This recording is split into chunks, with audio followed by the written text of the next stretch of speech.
Hello, Joey. Hello, Mark. How are ya? I'm good.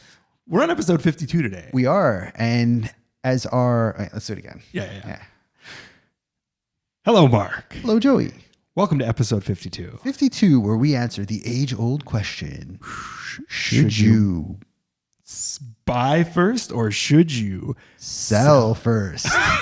Love it. in sync? We're going to get into that. We're going to talk about some of the places we ate at, including Belly Busters, Right. Flying Squirrel Coffee, which I was definitely a flying squirrel after drinking that. Some news you can use. You can have some fizzy pops in the park. Love it. Something on carjackings, and a scary tale from Facebook. Oh, yeah. Of the fraud that exists Watch yourselves on Facebook. behind the screen. Yeah. New Netflix documentary. Looking for the text that hit the... Enjoy the show. Welcome to the Toronto Livings Podcast, a conversation about all things Toronto with a focus on real estate, the culture, and of course, the food. I'm Mark Savel. And I'm Joey Virgilio. And we're realtors with Sage Real Estate, working together as a Toronto Livings team with a focus on helping you buy better, sell higher, and of course, having a little bit of fun along the way.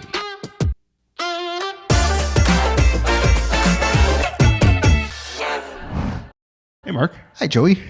Welcome to episode 52. 52. 52 is here. We're going to be talking about Should you buy first or should you sell first? the age-old question. Yes. We will put our big brains to the test and help you navigate that very complex question. Yeah. All the things to consider. Yes. Yeah. Getting into it. Yeah, we are. We're going back to real estate educational. Yeah. Should we start with how was your week and where did you eat? I would love that. All right. Mark, how was your week? Where did you eat? My week was good. I went to this thing called the Living Lux Show. Have you heard about it? No. Yeah, it's all over Instagram. I would call it a home show with a design element to it. But shout out to our wedding planner, Diana Perez. Oh, she put it on? Yeah, she put the production of it all together, and it was probably one of the best shows I've been to. I see. Actually, now that you're saying it, I'm remembering your Instagram of like very, very high end. Everything looked. It was crazy. Yeah. The second you walked in, you felt like you were going to a wedding. Truly, is what you felt like. Yeah. They had the South Beach music playing, greeted you. You go through this like grand entrance, and then you walk into about 60,000 square foot showroom, and every vignette, every vendor brought their A game. Very cool. There was like this crazy marble etched tub.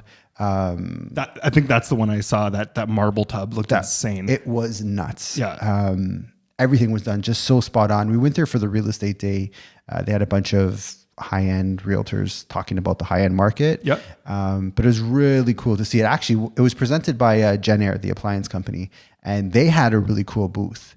So you're walking through the booth, they give you Costco cookies. Costco cookies. I already love it. Yeah. And they had their espresso machines going, so we had a coffee, and then they're like, "Would you like to come into our speakeasy?" And I'm like, "Yeah." Oh, right. So you walk through the freezer doors. Yeah. And you go into the back end, and it's just like you're in this little room all blacked out and speakeasy, and they had the bartender there and fantastic cocktails. I love that. I love speakeasies. Oh, this next year, put it on your calendar, the Living Lux Show. You got to go. All right. Yeah. I'm taking you. I'm so down to go. Yeah, it was such a well done experience. The vendors, like I said, were top notch, and nobody was selling anything. It wasn't like I went to a home show a few months back. Yeah. I don't know. They had like 7 booths of zero gravity massage chairs. What is going on with taking a break? You got to take a break in between. 7 booths of it? Like, I don't know. It was quite weird experience. There wasn't much home show stuff there. This was definitely for like the elevated finishes.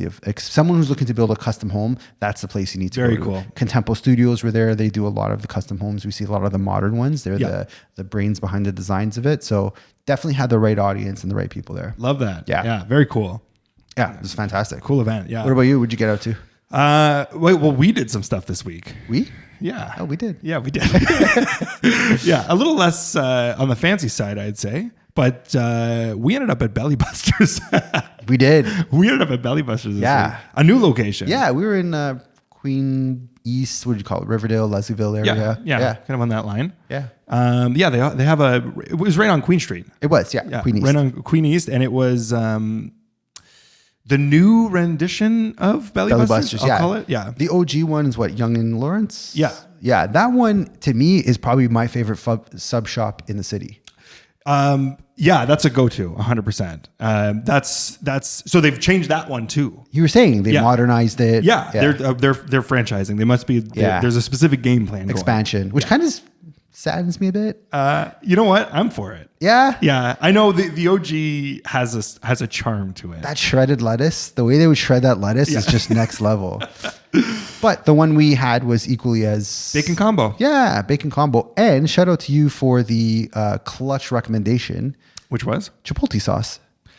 Chipotle sauce adds so much to a sub. Another level. Yeah. Just took it there. Yeah, I totally, that's an absolute must. It's a mayo and chipotle sauce. Those are the two absolute musts on a sub. I'm a heavy mayo guy. Same here. I love double the mayo. Same here. Yeah. Oh, we have the same taste. our palate is so refined. Just slab lots of mayo. And we got then also add chipotle sauce on top of that. On top of that. Just to really clog those arteries.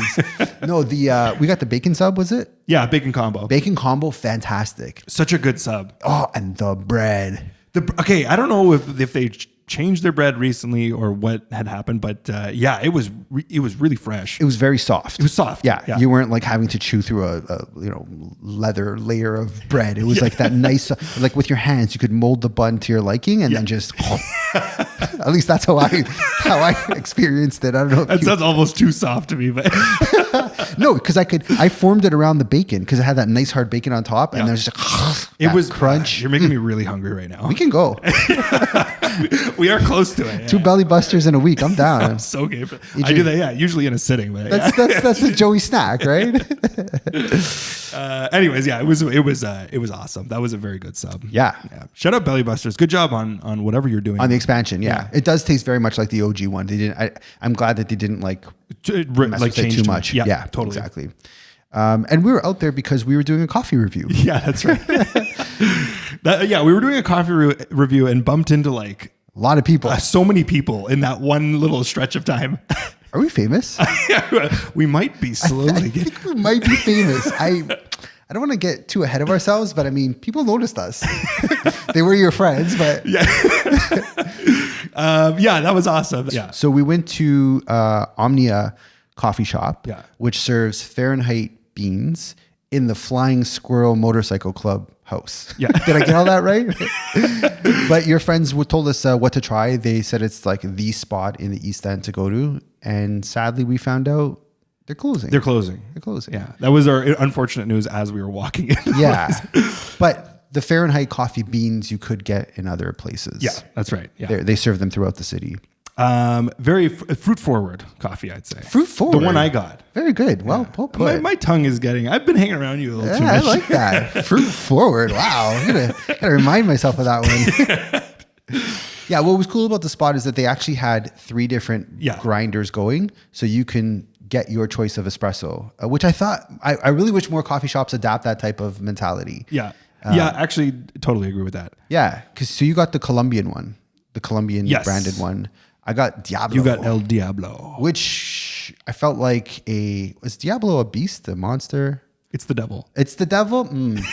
I definitely felt like the devil yesterday. I was flying with energy from 11:30 till 6:30 p.m. Blur. Blur. Just like an octopus, like doing a million things at once. My arms were flying, but it lived up to its name. Yeah. It was a new age. Yeah, there you go.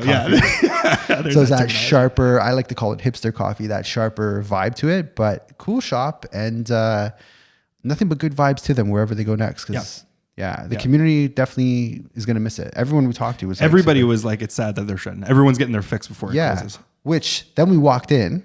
Yeah. So we saw your friends outside. We walked in the coffee shop and I thought we were getting busted by the cops. Our good friend Oliver Mako from Sage Real Estate, my Slovak brother. Yeah, that's right. Was in there having his coffee, just doing his thing. And he's like, hey guys. I was like, oh shit, they got us. Hands on my head. Yeah, that was amazing. Actually, keep your eyes out because we got, there's a coffee review coming for you. Check the gram, check YouTube. We're going to have a quick little on the spot interview with Oliver at his favorite coffee shop in the city. He goes there every Friday. He does. Yeah. Great guy. Awesome. Yeah. Love them. Yeah. For those who don't know, I'm half Slovak.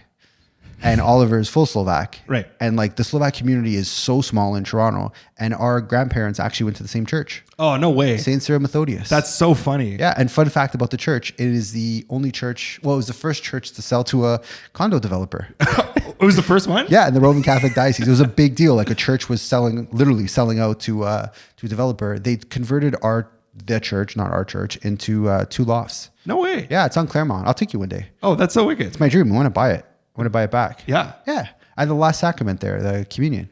That's so funny. Yeah, I'm a man of God. Yeah. Believe it or not. Beautiful.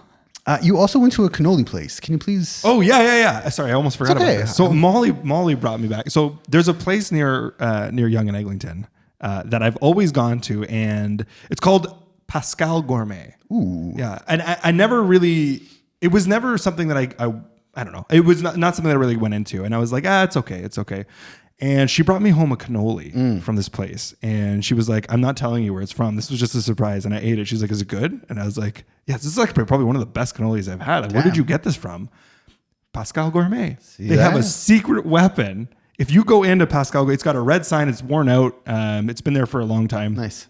Get a cannoli from that place. Okay. It was really, really good. Shout out Pascal Gourmet. Was it like a chocolate chip one? Was it a pistachio? No, it was just that OG classic. Yeah. OG classic, and it was the filling that was did it for you. Yeah. Okay, I'm gonna take you to the Sicilian Sidewalk Cafe. Okay. Because that's my favorite cannoli spot in the city. All right. There's something in there. Okay. All right. There's some. It's next level. So we'll very game for we'll that. taste it up. I'll do yours. You do mine, and we'll see which one. We'll see which. Yeah. We'll crown the cannoli champion of the city by the semi-famous podcast duo. Love it, man. Awesome. All right, let's get into some news we can use because the hot weather is coming. You know what we didn't do last time? Our transitions. Oh yeah, we went right over them. After 50, it was just like who needs them? Transitions out the door. We'll get into it this week. We'll do it. Do you want to transition to news? Well, I'm thinking so. Yeah, I think that's appropriate. It just feels appropriate. Okay. News you can use. Do-do-do. See, it is down pat though. Yeah. The intention is there. Now I feel like I am in the proper mindset for this. All right, let's do it. You want to kick it off? No? Okay. I have a weird one that I thought was worth bringing up. Yeah. Toronto, if you didn't know this, the city is now allowing for some fizzy pops to be allowed. I love when politicians call alcohol pops, a soda pop or fizzy pops. Yeah. But in public parks, you're allowed to have a drink in public parks. Wow. This is something that happened. This is new since last year they tried it. Yeah. There was 27 locations that allowed it, and they're trying to open up more. They want to make it a permanent thing. Like, I've always drinking in parks. I didn't know it was illegal. Yeah. It's just you clean up after yourself. You have your drink. You take it home. Like I don't know. There was a full report that was done. Yeah. And to see, because it was there was rules to it. Yeah. And the rules are obviously you have to be 19 plus. Yeah. You can't give it to a minor when you're in the park, and you have to clean up after yourself. And this is my favorite rule: is you need to be considerate. Oh, Toronto. Yeah. Please be considerate. Yeah. And they did a poll, and they ranked being considerate as one of the things in the poll. That were people considerate was a question that they got asked. Can we citizen arrest if people aren't considerate? Because I'm ready for that. If we could, I feel like there would be a good amount of arrests. Officer Mark and Joey on the scene. We'll just start citizening. In with the hats, yep. man. Bring our badges out. Yeah. Wear our top hats. Bow ties and top hats. Someone causing a disturbance in our park. No, not that type of party, eh? It's got there's so much of the jackass. Oh, I know what you're referring to. No, we'll have clothes on. Yeah. Yeah, I think we're ready for it. I mean, it's not hard. Just don't be a dick. Can I say it? Just be nice about it. And that goes for anything. People pollute so much in the city. I always see people throwing stuff on the side. It really breaks my heart when I see it. Yeah. Well, we took the walk over that bridge in the East End. That was probably the worst I've seen it. Yeah, dog poop central. Yeah. Yeah, just come on, man. Clean up after yourself. It's not that hard. Yeah, I'm with you. All right, I'm going to get into something a little bit more serious. Let's hear it. Carjackings. Oh, man, it's a hot This is a hot topic. Hot topic. And a hot problem. Hot problem, and we might have a hot solution, although I don't really know how much is going to come of this. But on April 30th, so in this upcoming week, when council meets, Mike Cole and Francis Nunziata are going to recommend that the Premier of Ontario, that's Doug Ford, the Fizzy Pop King, and the Provincial Minister of Transportation impose lifetime bans on the issuance of driver's license for anyone convicted of motor vehicle theft. So if you steal a car, you can never get your license. I like that. I'm okay with it. I'm okay with that for sure. Yeah. But like, are those people, do they even have a license? That's also a good question. I don't know. You don't need one to get. Like, I feel like a law-abiding citizen isn't like, today I'm going to go jack a car. Yeah. So, but I don't know. Maybe to that, we could also like really increase the insurance premium if you... It's got to be something more. Yeah. Yeah. If you end up being... I mean, yeah, that's pretty brutal. I'm all for it. I'm for it, yeah. 100%. And this is the second one that I really like. They want the Prime Minister of Canada, Justin T, to ban all the exporting of automobiles out of the Canadian ports, such as Montreal and Vancouver, where most of our stolen cars are sitting. Oh, really? Yeah. Okay. I have a friend with an Apple AirTag. He's like, I know where my car is. It's in Montreal. Oh, really? Oh, yeah. One of your friends got... Showed the cops are like out of our jurisdiction. It's so brutal. Like... We know where the cars are. So brutal. Did you hear about the story about the guy? I think he was from Brampton. No. The guy that got his car stolen, and he drove and followed his car. He followed the AirTag. Showed up there, and he was like, supposedly he was like, my car is in this. Can you please not ship it? Like, my stolen car is here. And they were like, sorry, man, you can't talk to us. You got to talk to... And they let it ship off. Yeah. Out to the ocean. Yeah.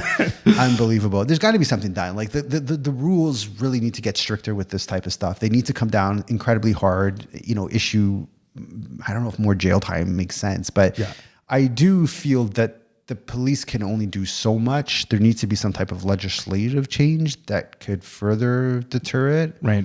Or we're going to start citizen arresting people.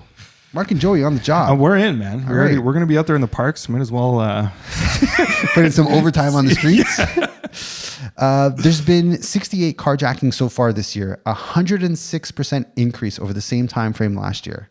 There's some incentive that took place over the last little bit. 12,200 vehicles were stolen last year. That's up from 9,800 in 2022. That's pretty crazy. That's insane. Yeah, that's pretty nuts. Like, we joke about it, but we had quite a few carjackings in our building. Yeah. And like the residents are like, well, do we literally step up and do something ourselves? Do we patrol ourselves? Because clearly like no one's scared. Yeah. And like the cops, what do they say? Like, leave your car keys at the front. That was the toughest news to hear. To swallow. Yeah. Leave your keys by the front door because they only want the car. You don't want to cause any more harm. And I get that. I get the sentiment of what they're saying. Like, if they're breaking into your house, just give them the keys, let them take the car. I'm all for that. If that ever happened to me, I'd be like, yeah, go for it, whatever. Yeah. But like, it's not what you want to hear from the people that should be stopping this. Yeah. Yeah. So we'll see what comes of it, but I'm sure that's going to make news this week. So I'm glad to get it out there first. Get ahead of it. Yeah. All right. Some cool stuff that happened this week. We sold the Cutie on Caledonia. Yeah, that's right. Yeah. Busy. Yeah, it was busy. You did a killer open house. You had like 20 plus people come through. Yeah. That was really good. On offer night, we had 5 people come to the table. So 7 days on the market, 5 people to the table. We did get a number higher than what we accepted, but it was conditional.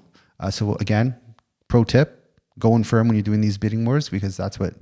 Do your due diligence before the offer date. Yeah. Get it done beforehand. And the agent that won came correct. They had everything ready to go. We sold it to another beautiful family, which just is the cherry on the cake of this one. Hey, that's something to be said too. Again, if you're approaching a bidding war, those love letters, yes, they play a role. They sent a letter, they sent a photo. The story just really captivated us. They also came with a really good number, which helped, but the story just gave them that little push over the top. Yeah, and they ended up coming in. At a technically lower price than what you could have. Than the number one price. Yeah, they were second highest, but the story worked, and their offer was really concrete. Yeah. Can I just rant on Facebook for a quick second? Oh yeah, dude, that place is scary as shit. Yeah, the fraud is next level. Oh my god, I'm not a big Facebooker. I've kind of tailed off. I'm kind of getting off all social media. I still am heavily addicted to Instagram, but like Twitter, I'm pretty much just over it. Yeah. Facebook, I've been over it for years, but I was forced back into it. Right when you think you're out, they pull you right back in because one of our listings is being frauded online. Yeah, that's not fun. A lady by the name of Kellyanne, who apparently lives in Calgary, although I don't think it might not even be a female. Yeah. Who knows what's going on up there? She took the photos of our listing and she's putting it up for rent at a ridiculously, actually not super low price, but just low enough where you're like, You might want to jump on. might want to check this out. I had 5 people go directly to the house saying, So brutal. we're here. And I tried to catfish Kellyanne. I was like texting her, trying to get her out. get her information out of her. And then I think she caught on and just deleted the listing. But Brutal. It's been 3 times and it's been canceled and put back up. That's so brutal. Yeah, it's rough out there. If you're doing Facebook Marketplace searches, do not give any money to anybody. Beautifully put. Just don't. It's a scam. Yeah, you need to go, you need to meet them in person. And like, honestly, if you know any realtors, even if you don't want to work with them and you can get them to just like, okay, can you make sure that these are the owners of the property? Yeah. Please, please, please do it. And I'll take it one step higher. Call Joey. Yeah, or that. Yeah. If you're a tenant looking for a place, our services don't cost you. It's going to be the landlord who's going to compensate us. So why not get someone out there who could vet and ensure? Because everyone thinks it's the tenant pulling the scam, Right. But in Facebook, it's reversal world. It's the quote unquote landlords pulling the scam. 100%. So working with a realtor who can vet who the owner is and confirm that you are in fact dealing with the real owner. Yep. Is going to save you a lot of money because all 5 of these people were like, we're prepared to send the deposit over. Oh, so they hadn't sent it yet. They hadn't sent it. They did their due diligence to go to the property. And then when they saw my for sale sign up, they're like, That's what's good. going on? Yeah. And I felt for all of it, all such nice people just looking for a place to rent. Of course, yeah. And then getting completely taken advantage of. Yeah, it's a dangerous world out there. It's you can always tell. There's a couple like telltale signs. If you see grammar that's incorrect, Yeah. just start putting up your red flags right away. And obviously, if they're asking for anything up front and they're asking for you see anything, I've heard stories of people actually going to the property, so they know the place is for sale, and they'll actually go and take the visit And meet them. Yeah. Then they'll take the deposit and then they'll disappear. Wow. Yeah. So just be extremely, extremely cautious if you're looking on off-market properties. Yeah. And if the price is too good to be true, another red flag. 1,000,000%. Probably something's not right there. Yeah. Yeah. Because this property rents all day for $35 to $4K a month, and she was promoting it at a $2,500. So Right. like right off the hop, it seems too good to be true. And then I was looking in that area, and there 5 other listings at least seemed very suspect. Same thing. Yeah. It wasn't Kellyanne from Calgary. Coming for you. But it was like of a similar nature of people doing really weird things. Yeah, similar. Yeah. It's similar. And their psychology behind it is they're good at what they do. Yeah. The psychology behind it, they make you feel like you're trying to scam them Yep. to get the money out of you quicker. It's absolutely, just be cautious on it. You're completely right. One of the potential tenants sent me the screenshots of the conversations, and she was like pressuring them, like, you're trying to take advantage of me. Yeah. Are you trying to steal the key from my property? Why are you there? And I was like, damn, Yeah. like, you don't know, right? No, 1,000,000%. And they preyed on all these people were, I would say, like, I don't know if they were necessarily immigrants, but they were newcomers to Canada, you could tell, Yeah. and weren't really familiar with the system. And Facebook was the only place that they really Started. had Yeah, totally. to go with. And the same property, another wild scam. I don't know if I shared this with you. No. When I went to go put the sign up, there was a guy standing in front of the sign, and I was like, "Oh, do you want to come check out the house?" He didn't speak any English. We had to use Google Translate. He was from Turkey. Someone from Facebook sent them there to quote out ripping up the entire front of the grass of the property. For what reason, I don't know. And I said, give me the guy's number. I called the guy on the spot who was scamming this poor man from Turkey. And I said, like, what the hell are you doing? Yeah. Don't ever, like, he sent them to 3 other properties to do the same thing. So this poor kid's just looking for work, That's so brutal. willing to rip up an entire front property. Like, Getting a quote off somebody that doesn't even... of a house that he doesn't have. He doesn't even know nothing about. Dude, it's wild, man. So like Facebook, like I would just exit out completely for trying to find a place. Call Joey. We'll help you out. Yeah, I'm on board with that. I'll help you. Joey will help you out. Did we talk about new listings coming up? Yeah, we got another one coming off the heat of last week. We've got 93 buildings coming. That's why we've been in the East End so much. Yep. Really close to Greenwood Park, Belly Busters, and Flying Squirrel. Yep. The only 3 places you really need in your life. Lambo's Deli too. Lambo's. It's like right beside Lambo's. Yeah. Well. Okay, next open house, I'm going to come meet you. We're going to do Lambo's after. I've never been to Lambo's yet. I haven't either, actually. Yeah. Try it out. See what that bread's like. Yeah. But it's a great family home. It's a starter home, semi-detached. We're going to price it just under $1 million with an offer date. It's Upper Leslieville, Riverdale, kind of right in between the mix of that. Yep. Like I said, really close to Greenwood Park, which, fun fact, the Maple Leafs, every couple of years, they do their practices outdoor there. Oh, I didn't know that. Oh, it's an incredible park. They got Very a cool. lot of activities going on there. So it's really close. And you're like literally like a 30-second walk to it. So we're hitting the market on Tuesday. Joey will be doing open house next week in his open house khakis. Yeah, make sure I wear my dad pants. Come see Joey in his dad pants. Not a sight you do not want to miss. And excited for that property. So if you follow us on the gram and all those other fun places, We'll be up there soon. even on Facebook. Yeah, Apparently, when I post on Instagram, it goes right to Facebook. there's a link. Yeah. I didn't know that I'm doing that because my dad's a Facebooker. So he's like, you post a lot on Facebook. I'm like, what? Found out I'm on Facebook. So yeah, that's happening. Alrighty. Shall we get into it? Let's get into it. Meat and potatoes. Ooh, let's get our forks and knives shined up and get into the meat. What's your favorite type of meat? Favorite type of steak? Oh, favorite type of steak or meat? Both. Honestly, I'll be honest with you. Yeah, chicken. please. Chicken. Yeah, I'm a chicken. Chicken all day. Dark or light? Thighs, chicken thighs. Nah, Was that dark. a mixture? No, that's dark. Okay. It's not a mixture. Talking to a butcher here. Yeah, anything above the thigh is white. Anything below is dark. Oh, good to know. Yeah. Dark all day. Then. Dark. Yeah, I like dark too. Yeah. I surprisingly eat more chicken than I would admit to. Surprisingly. Yeah. Yeah. Like when I think about it, I'm like, man, I eat a lot of chicken. I would. It could be my meal for the rest of my life. Yeah. I'd be okay with it. Yeah, I'm with you on that. Yeah. Favorite cut of steak? Cut. I don't know cuts very well. Okay. Yeah. Describe the steaks that you eat, and I'll tell you the cut. Rare? Can I say rare? That does not help me at all determine what you I know like. Molly works at the keg. I should be better at this. You probably like a strip loin, which is about yay big and that thick. The bigger No bone. whatever the what's a big cut? T-bone. T-bone? No, bone. Yeah, anything with a bone involved, I'm in. You're in. So you probably like prime rib steaks. You probably like T-bones. Prime rib, 100%. Prime ribs are really good. Yeah. With the au jus sauce on top. Au jus. Yeah. Yeah, Some totally. mushrooms hidden underneath. Yeah. I love when the keg does that. Well, that was completely off topic, but Are we getting into it? yeah, let's get into it. Let's do it. So we're going to talk about should you buy first or should you sell first? No song? Oh, sorry. Yeah. Yeah, we're doing transitions. Should we do since we're on this whole citizens arrest, should we do like a bad boy theme? What? What you gonna do? What you gonna do when we transition for you? Transition time, transition time. How's that? That's perfect. All right. Yeah. That was perfectly done. Thank you. All right. So we're going to get into it. The age old question of should you sell your place first or should you buy your place first?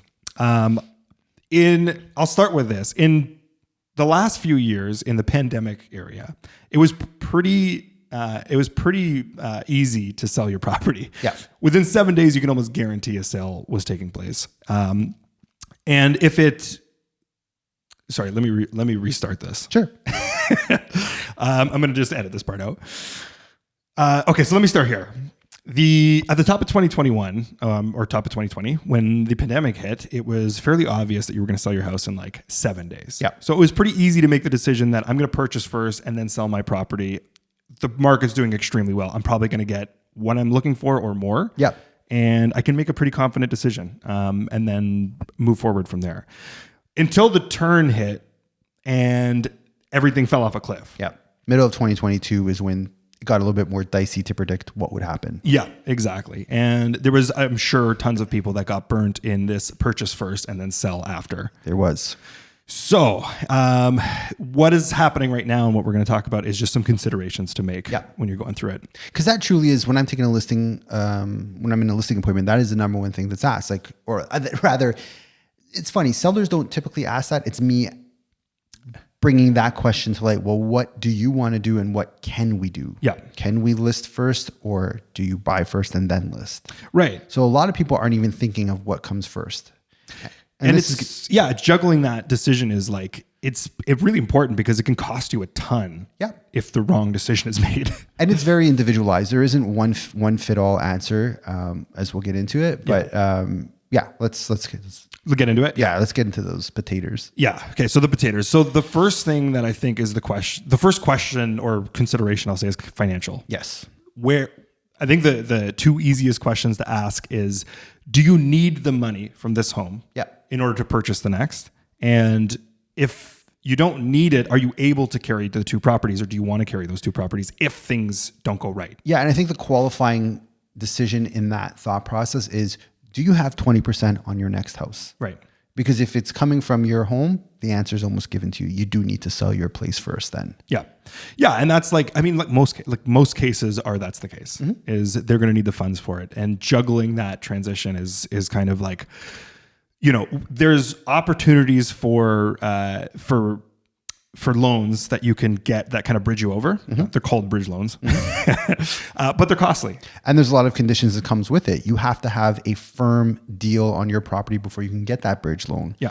So if you've determined you do need to sell first, I think the question is, okay, are you going to aggressively price your home? So you're going to price on the lower end to get a quick sale, or are you reaching for the stars, trying to get as much out of this home to get you your next home? Yeah. Again, no wrong answer, but you have to look at that situation before you decide what it is you want to do. Because if you're going to price high and really try to get as much out of it, it might take you in this market 3 months to actually get that, if you get it at all. Right. Yeah. And then that question is like, how long are you, so if you are willing to take that cost on, if it does come up to that position, then how much are you willing to pay, and how long are you willing to pay it for before it really starts to burn? Yeah. Carry 2 mortgages. How long do you want to carry? Well, technically, 2 mortgages, because you'd have the bridge on the purchase and then your existing mortgage. Yeah, exactly. Yeah. There's potential solutions around it, but either way, it's going to cost. It's going to cost. And there's not just the cost of carrying 2 mortgages. You're going to have to pay your land transfer tax on the new place, your lawyer fees, if you have to do any renovations. So it's not even just the bridge and the current. There's substantially another $50K that could easily be added to that. Yeah, 1,000,000%. And, making that decision is what's going to determine your sale price on the next place. So, I mean, if you need it to close, then you also want to, it's probably a good idea to know how much you're going to get out of the house before it actually sells, instead of being in a pinch where you're like, I need to sell now because I can't carry this anymore. And then you're going to have to take a hit on the place you just purchased. That's right. On the place that you're selling in order to make it happen for the place you purchased. Yeah. And this is where one of the strategies we implement is we will give you a very conservative worst case scenario. If you sell your house at this amount, what's the commission? What's the closing costs? What's everything at the end of it that you're left with? Right. So you've got a very clear idea of how much you're actually retaining from the sale to take to the next one. Yep. And if you don't pass that test, then we need to take a step back and either adjust the next place you buy or the timelines as to how we do all this. Yeah. Yeah. But in a situation like that, I think we're leaning more to sell your place first. Right. Yeah. If that's the consideration, 100%. Yeah. Yeah. It's much more safe and less terrifying and less stressful. Yeah. Market conditions. Another very important factor. That's the other, I would say probably the second most important factor. Agreed. It's important to know what you're trying to sell and how is that moving. Yep. If you're selling a condo, like literally right now, condos are not moving as quick as freehold places. Yep. So what are you trying to sell, and how long is it taking for that product to sell? Yeah, let's play that out. So you've got a condo in a building where there's 5 other listings, and you want to buy a semi-detached house, let's say. So semis are flying off the market because you listen to us every week and we tell you what's happening out there. Yeah. And you also know the condos are on the slower end. So now if you're trying to aim for the stars and price yours $50,000 more than the other 5 comps in your building, you're going to have a tough time successfully completing this transaction. Yeah. And that's where looking at those conditions and having a realtor saying, well, the competition's quite high in this building, you might want to be a little bit more aggressive with your price to get out of this and get you into a semi sooner. Right. Doesn't mean that works for everyone, but that's one of the scenarios we'd be looking at to try to figure out. Totally. But not only that, but you can also, the fact that you have that option is that you can play that card. You're not being pinched by a deadline that your sale is closing. Right. So you can make that decision to say, actually, I want to hold here for a second to see what happens. Right. I'm not in that much of a rush to move. Like if you are aiming for it, but at least you have the decision. You can make that educated decision without feeling stressed about it. Yeah. I'll add a hybrid option to all this as well, because we're just doing this with the Cutie on Caledonia. We went through a similar situation. We weren't sure what to do first. Mm-hmm. So I laid out all the scenarios for them. And then I said, before we do anything, let's go out and see if your dream home exists out there in the budget you guys have. Mm-hmm. So we spent about 2-3 weeks just looking at properties, not even talking about the sale of their home. And when we determined that, yes, they would be able to sell this at their worst case number and move into something within their budget, then the process started. Right. Because it's important to note that it does take about, at minimum, 2 weeks to get your home show ready. Yep. It could take a couple months if you have a lot of stuff in there as well. Yep. So doing that allows you to see if your next home exists, as well as prepare your place in the interim. So once you've said, yeah, we can make the move, your house is also now ready to go. So you could Do it both in go for it. tandem. Yeah. Yeah. Which is a great idea. That's a fantastic idea. There's also moving into this, which jumping ahead a little bit, but like that idea that you can, if you're doing this simultaneously, there's going to be a moment when you're probably going to have to make a decision. Am I going to buy first or am I going to sell first? Because you can do it both simultaneously, but you might find that dream home before your place is selling, or your place is selling and you haven't found your dream home yet. Again, at least you have that concept of what is out there. Also, if my place is on the market, how good has traction been? Right. Has there been a lot of activity? Am I expecting something soon, or is it really slow? And this might be a longer wait than I'm thinking. Maybe I have to drop the price more than I expected. Yeah. Which in turn changes your purchase question. Yep. So yeah, you can do it in tandem. I'd say I'll say this, in a very slow market, you can potentially do a condition to sell of your property. You could. It's not likely gonna, and anything that's moving today, it's not likely a seller's agent's going to advise their client to say, hey, accept this offer. Yeah, we're going to just like put this on hold for 2 months. Yeah, it's very rare that somebody would accept it. But again, going back to your point of looking at market conditions, if you are in one where it's super, super slow, try it. Yeah. It might be accepted. It might be a go. Yeah. And there's little things you can do within the condition as well. Like you can give the seller a little more leeway of, if a better offer comes through, you have the opportunity to get bumped. Yeah. So it's called an escape clause. We'd add in there saying that if someone does beat our offer, we have first right of refusal to match it. But if we don't, by all means, sell to someone else. Yeah. Yeah. And like, especially in Toronto where we have a lot of aging population, you might get lucky where you have a seller who's going to a senior's home and they do have that flexibility of waiting a little bit longer. They may want to stay in their home a few extra months. So you could have a longer closing, which gives you enough time to sell your place. Yeah. But I think you hit it right on. Analyzing where the market's at is so important. And having the discussions well in advance, if your plans are to make a move up buy, is also very important. Right. Because you want to kind of get it within the window like we did. We started talking in, I believe, like February for the sale, and to time it for when the spring market's here. You can't start the conversation in the spring market. Yeah. You kind of miss the boat. So if you miss the spring market, you're planning for a fall market of September to November. There's a runway. Yeah. Yeah. Anything when it comes to purchasing or selling real estate, there's a runway that needs to be had. So like start the conversations early for sure. Yeah. For market conditions, when you're analyzing that, you definitely want to have that opportunity to be in those windows where people are looking more. And I think this year, the spring market's been decent. It's been a pretty good, good go at it so far. Nothing gangbuster, but healthy, I would say. But I feel like the fall market is probably going to be even more competitive if the rates do come down a little bit. Right. Because we haven't hit that yet. Yeah. That's still absolutely out there. So I guess the other thing I wanted to say was, in a financial sense, make this point too. Yeah. In a financial sense, if the market is slower and things are trending downwards, then if you're thinking about it, you might be up ahead if it's trending downwards, because if you sell first, because you're selling as it's moving down, you're selling at the top and then buying later, which means technically speaking, you'd be buying at a cheaper price and selling at a higher price.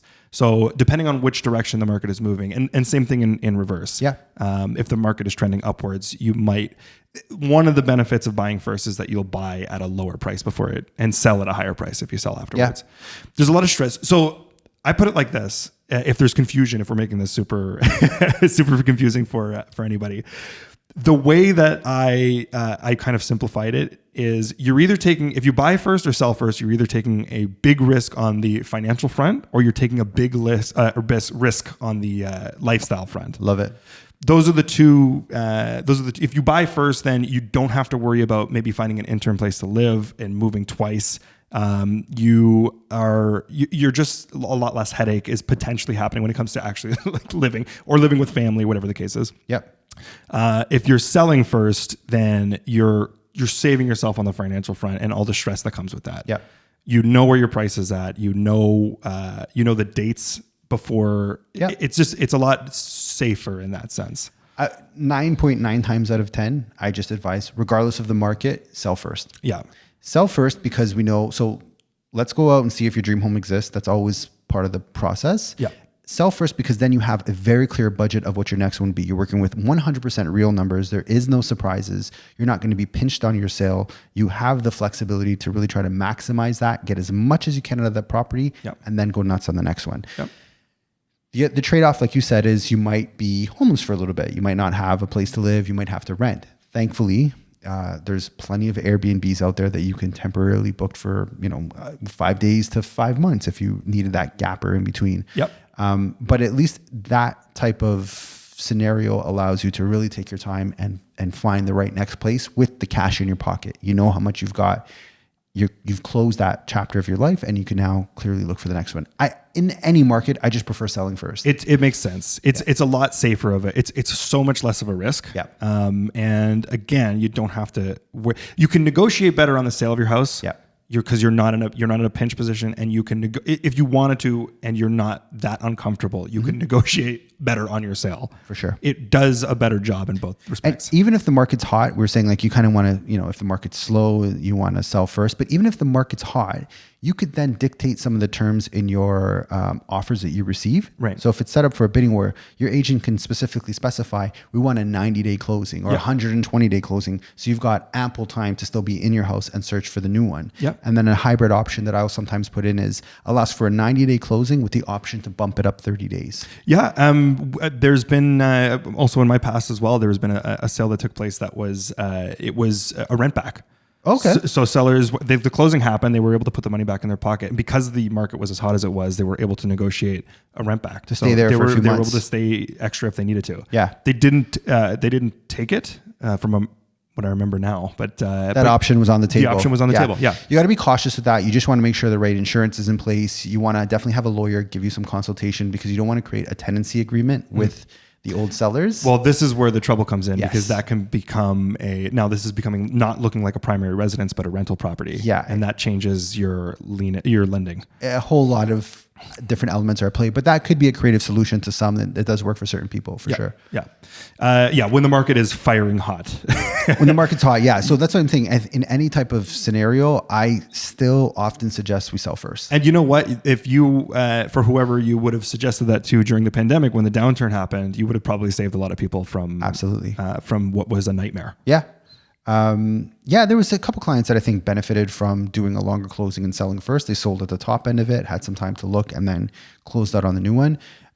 You can't time the market, but you try to control what you could control. Yeah. And I think that's why I often advise selling first, because then with certainty where you're at. Yeah. You're not going to put anybody in a bad situation. Yeah. And this doesn't happen often, but it's still a risk that you can mitigate. Is if you sold your place and you're buying another one and the sale doesn't happen, now it's a domino effect that could affect your next purchase. Yep. So by selling, closing, taking the money, you're assured that money's coming. It's yours. You're not worried about any domino effect of delayed in closings or buyers that back out and stuff like that. Yeah. 100%. Yeah.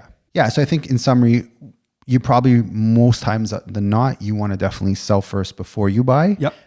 But if you're after a very specific property, or you're doing the open house circuit and you just see something that you love, your absolute dream home in your dream area, that would be one of those unique scenarios where it's like, okay, let me just buy this. I know I can close out on it. I have the funds available. But just be very cautious when you're doing something like that, because you are committing to quite a bit with the uncertainty of knowing if your place is going to sell or not. 100%. Yeah. Well put. Yeah. And look, if this is all mumbo jumbo and a lot to take in, this is why we're here. Yeah. We're trying to really condense a long conversation into a short podcast, but we'll sit down with you. We'll work out all the scenarios. We'll show you what the numbers actually look like. Yeah. Because once you demystify the costs, I think the entire process just becomes easier to make a decision on. 1,000,000%. You might have much more cushion than you think you do. You might be able to do this a little easier than you think. Yeah. Everybody's individual situation is very different. It really depends on a lot of factors. Yeah. But planning is one thing that everybody should be doing. Yeah. Regardless of how much money you have or don't have a good plan, write it all out, see what it looks like. That will be your guide to financial freedom. Yeah, I think that's good. I think we covered quite a bit in that. Yeah. Enough. It's not a big topic, but just, it's a question we're getting a lot in these hotter markets as the market starts to heat up again. And I think it's important to visit. Yeah. And things that you might not have thought about in the process. So it's good to cover it. Yeah. Any shout outs? Shout out bellies. Shout out belly busters. Bellies. All the bellies of the world. We love you, bellies. Belly busters is what you're belly referring busters, to. Yeah. We forgot to mention this, but we're pulling a truck. Oh, yeah. We're pulling a truck. That's right. Yeah. Second Harvest, in support of Second Harvest, we're pulling a truck. We've got some donations coming in. We're going to have a link below. If you can give any amount, it'd be greatly appreciated. 100%. I think it's every $25 we get donated can feed 75 people or create 75 meals, which is pretty spectacular. It's pretty awesome. Yeah, I didn't know that about it. Actually, in fact, when I was putting together like a quick marketing thing on it, I think it's an initiative I want to support going forward. From every sale, we donate a little bit to that because I like it. Yeah, food is everything. As you can tell, we love food. We talk about it every week, but you know, there's a lot of people that aren't fortunate enough to food. Right? I don't know. Like it's I take it for granted for sure, and I think there's more people. What's the word? Not suffering. Which word am I trying to say here? Struggling in the city than we physically see in our day-to-day lives. So I think it's a great cause. May 15th, us and the Sage team are going to be pulling how much does this truck weigh? Tons. Multiple tons. It's like 15,000 to 20,000 pounds as a truck. Something like that. Wait, what? Yeah. I didn't know it was that heavy. Something. What did you put on the Instagram? Sure. I looked it up afterwards to see if you were accurate. Okay. Yeah, I took it right from the website. So my numbers are fact-based, but damn, I really got to start doing some push-ups. Yeah. I ain't wearing my khakis that day. No dad pants on that day. Dad pants, man. Bring them. May 15th, if you want to come down to City Hall, we're going to be pulling this truck in support of Second Harvest. And if you can donate, it'd be great. We've had a lot of generous people out there. Renee, RE Creative, she gave us a really good donation. My wife, Adriana S, gave us a good donation. A good friend, Christina, she listens to the podcast. Dom V came in very clutch. Yeah. Papa V gave a nice donation. Steve Jelinek, our good friend, a triplex man extraordinaire. Yeah. He actually took me through one of his triplexes this week that he's converting. Oh, nice. Super generous of his time. Yeah, very cool. Really gave me the rundown. So thank you, Steve. Always a big supporter of us. And Luca from Blind Hockey Canada. Oh, nice. He gave a donation, and we will be having him on the show in upcoming weeks. Love that. Yeah, that's going to be a good one. I'm really excited to tell that story. That's very cool. Yeah. Cool. Awesome. All right. Let's leave it there. Yeah. Episode 52. Thanks for listening to the Toronto Livings Real Estate Podcast. You could find more information on how we work over at torontolivings.com. Be sure to sign up for our newsletter to get price reports from over 150 different neighborhoods in the city each and every month. If you got any value, please like, subscribe, and share with your friends. And if you made it this far, thanks for listening.